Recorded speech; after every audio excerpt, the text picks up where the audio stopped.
Après s'être opposé à une résolution de l'Assemblée générale des Nations unies d'origine arabe qui appelait à une trêve humanitaire à Gaza, les États-Unis ont dépêché leur envoyé spécial pour les questions humanitaires au Moyen-Orient, David Satterfield, au Caire.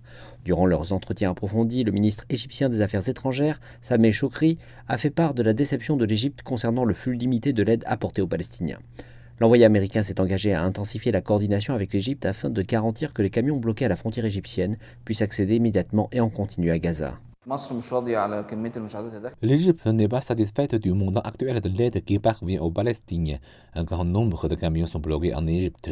Ce qui est entré dans Gaza jusqu'à présent est insuffisant, ce qui ne peut pas aider la crise humanitaire actuelle qui est en train de devenir une catastrophe. L'Égypte espère qu'avec le soutien international, une plus grande pression diplomatique sur Israël pourrait conduire à cela. Et tout le monde sait combien les États-Unis sont influents dans ce domaine. D'autre part, la ministre belge des Affaires étrangères, Hadja Labib, s'est rendue dans la capitale égyptienne après que son pays a soutenu les appels de l'ONU pour un cessez-le-feu. Lors de ses entretiens avec M. Choukri, les deux parties ont convenu de déployer des efforts conjoints pour empêcher l'extension de la guerre israélienne contre Gaza et pour assurer la protection nécessaire des civils.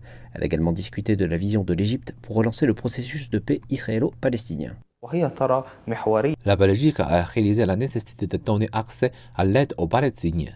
Elle se rend compte que le rôle de l'Égypte dans ce domaine ainsi que dans l'abaissement de la tension est essentiel. L'Égypte possède la seule porte d'entrée à Gaza et c'est toujours une influence qui permet à l'Égypte de jouer un rôle de médiateur entre les deux parties. La détérioration des conditions humanitaires fut également au centre des discussions entre la ministre belge des Affaires étrangères et le secrétaire général de la Ligue arabe, Ahmed Aboulgate. Tous deux ont rejeté des tentatives d'utiliser une politique de transfert pour imposer la relocalisation des Palestiniens hors de Gaza. L'Égypte déclare qu'elle tire toutes les ficelles diplomatiques pour permettre aux Palestiniens de recevoir les plus gros volumes d'aide possible cette semaine. Le pays cherche également à négocier un cessez-le-feu et à mener un éventuel accord pour un échange d'otages.